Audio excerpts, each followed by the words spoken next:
ბევრ ჩვენგან სურს ფულის დაგროვება სხვადასხვა მიზნისთვის, ახალი ბიზნესის დასაწყებად, ბინის შესაძენად, მოგზაურობისთვის, უნივერსიტეტში სწავლის დასაფინანსებლად და სხვა მნიშვნელოვანი გადაწყვეტილებებისთვის. თუმცა ხშირად ვუშვებთ ერთ სერიოზულ შეცდომას. დაგროვილ თანხას უბრალოდ სახში ვინახავთ და არ ვიყენებთ იმ ფინანსურ ინსტრუმენტებს, რომლებსაც კომერციული ბანკები გვთავაზობენ. 2026 წელს ლარისან ნებისმიერი სხვა ვალუტის დიდი ოდენობით სახში შენახვა, როდესაც მის გამოყენებას არ ვაპირებთ დიდი დროის განმავლობაში, ხშირ შემთხვევაში ეკონომიკურად არ არის გამართლებული გადაწყვეტილება. ამის შედეგს კი ბევრჯერ მხოლოდ მაშინ ხვდებით, როცა დაგროვილი თანხით კონკრეტული ნივთის ან ქონების შეძენას ვაპირებთ და აღმოვაჩენთ, რომ მისი რეალური ღირებულება შემცირებულია. თუ გსურთ გაიგოთ, როგორ შეგიძლიათ დაიცვათ და ეტაპობრივად გაზარდოთ თქვენი დანაზოგი შედარებით უსაფრთხო გზით, ამ ვიდეოში აგიხსნით ერთ-ერთ ყველაზე გავრცელებულ ფინანსურ მექანიზმს, საბანკო დეპოზიტს, იგივე ანაბარს.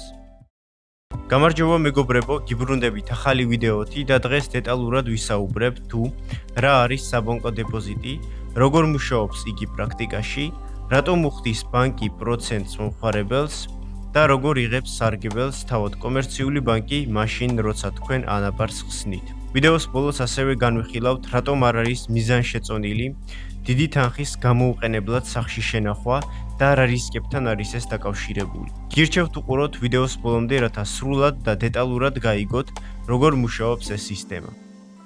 დასაწყისისთვის გავარკვიოთ და განმარტოთ რა არის ანაბარი.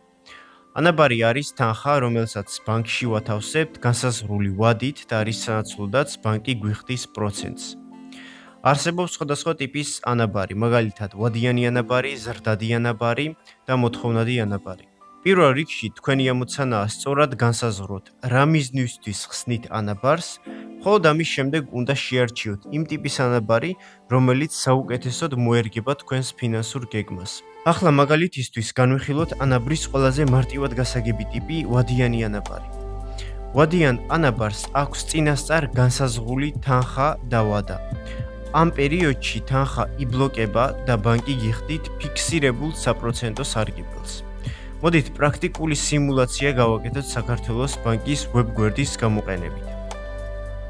ავირჩიოთ ანაბრის ტიპი მარტივი ანაბარი, სარგებლის გატანა ვადის ბოლოს, საწყისი შენატანი 1000 ლარი, ვადა 12 თვეები, ანუ 1 წელი. როგორც ეკრანზე ხედავთ, ბანკი გვთავაზობს 9.7%-იან წლიურ საპროცენტო განაკვეთს, რაც 97 ლარის საპროცენტო სარგებელს მოიტანს წლის ბოლოს. როგორც უკვე მიხვდით, რაც უფრო დიდი მოცულობის კაპიტალს განათავსებთ თქვენთვის სასურველ პირობებით, მით უფრო მეტ შემოსავალს უნდა ელოდეთ. ხოლო 1000 ლარის ანაბარზე შეტანით თქვენ ცხოვრებაში რადიკალურ ცვლილებებს ვერ მოახდენთ, რადგან პროცენტი ითვლება თანხის მოცულობაზე. მაგრამ რა მოხდება თუ ამ თანხას უბრალოდ სახლში თქვენთვის ყველაზე უსაფრთხო ადგილას შეინახავთ? ამ კითხვაზე პასუხს ვიდეოს ბოლოში ერთად გავიგებთ. ახლა კი ჯერ გავარკვიოთ, რატომ არსებობს ანაბარი, რა ფუნქცია აქვს მას და რატომ არის კომერციული ბანკებისთვის მომგებიანი ანაბრის კონტრაქტების გაფორმება. დღევანდელ ეკონომიკაში კომერციული ბანკის მთავარი ფუნქცია ფინანსური შუამავლობა. ის აკავშირებს მიანაბრესა და მსესხებელს და უზრუნველყოფს, რომ თავისუფალი ფული არ იყოს უმოქმედო, არამედ გადანაწილდეს ეკონომიკაში, იქ სადაც მასზე მოთხოვნა არსებობს. ბევრჯერ კიდევ ჰგონია, რომ ანაბარზე შეტანილი თანხა უბრალოდ ინახება და ბანკი მას არ იყენებს. სინამდვილეში ეს წარმოდგენა არასწორია. კომერციული ბანკი ამ თანხის დიდ ნაწილს იყენებს სესხების გასაცემად. თუმცა ბანკი ასევე ვალდებულია შეინახოს თანხის ნაწილი რეზერვად და დაიცვას ლიკვიდობისა და კაპიტალის მოთხოვნები. წარმოვიდგინოთ, რომ გაქვთ 30000 ლარი, რომლის გამოყენებასაც გეგმავთ 2 წლის შემდეგ, რათა მაგალითად იყიდოთ პატარა სახლი სოფელში. თქვენ გადაწყვეტთ ამ თანხის განთავსებას 2 წლიან ანაბარზე. ამ პერიოდში თქვენი თანხა ფორმალურად დაცულია საბანკო სისტემაში. გერიცხებათ შეთანხმებული პროცენტი, ფული მონაწილეობს ეკონომიკურ მიმოქცევაში. ახლა ბანკს აქვს 30000 ლარის რესურსი მაგრამ ასევე აქვს ვალდებულება 2 წლის შემდეგ დაგიბრუნოს ძირი თანხა და გადაიხადოს პროცენტი. ეს პროცენტი ბანკისთვის ხარჯია. შემდეგ ბანკის ამოცანაა ეს რესურსი განათავსოს უფრო მაღალ პროცენტიან აქტივებში, ძირითადად სესხებში. თუ თქვენი სადეპოზიტო განაკვეთი არის 10%, ბანკი უნდა გასცემდეს სესხებს უფრო მაღალ, მაგალითად 15%-ში, 15%-იან განაკვეთში. ამ ორ განაკვეთს შორის სხვაობა წარმოადგენს ბანკის საპროცენტო მარჟას. თუმცა აქ მნიშვნელოვანია რეალისტური სურათის ჩვენება. ეს 5% არ არის სუფთა მოგება ამ კონკრეტული ბანკისთვის. ბანკმა ამ სხვაობიდან უნდა დაფაროს ასევე საკრედიტო რისკი, რომელიც შეიძლება იყოს მოხმარებლის გადაუხდელიანობა, საოპერაციო ხარჯები, სავალდებულო რეზერვები და კაპიტალის ღირებულება. მოკლედ რომ ვთქვათ, ბანკი მუშაობს არა უბრალოდ პროცენტის აღებით, არამედ რისკის მართვითა და საპროცენტო მარჟის ოპტიმიზაციით. მოდით ახლა გავცეთ პასუხი კითხვას, რატომ არის არაგონიურული ფულადი ბანკნოტების უმოქმედოდ შენახვა. აქ ჩვენ არ საუბრობთ იმ თანხის შენახვაზე, რომელიც შეიძლება ხვალ ან ერთ თვეში დაგჭირდეთ. ასევე არ საუბრობთ თანხაზე, რომლის მუდმივი ბრუნვაც გიწევთ თქვენი საქმიანობის გამო. ამ ორ შემთხვევაში საბანკო დეპოზიტი ან სხვა ფინანსური პოზიციონირება მართლაც არალოგიკური და არაპრაქტიკულია.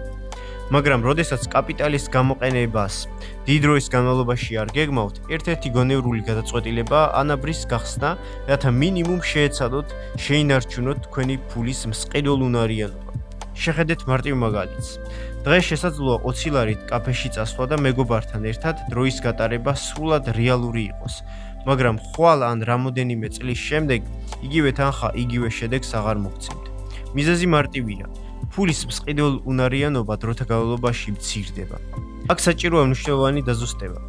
ინფლაცია არ ნიშნავს მხოლოდ იმას, რომ მთავრობა ბეჭდავს ფულს.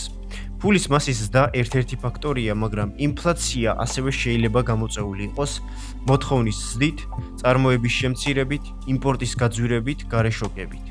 თუმცა ფაქტი რჩება ფაქტად.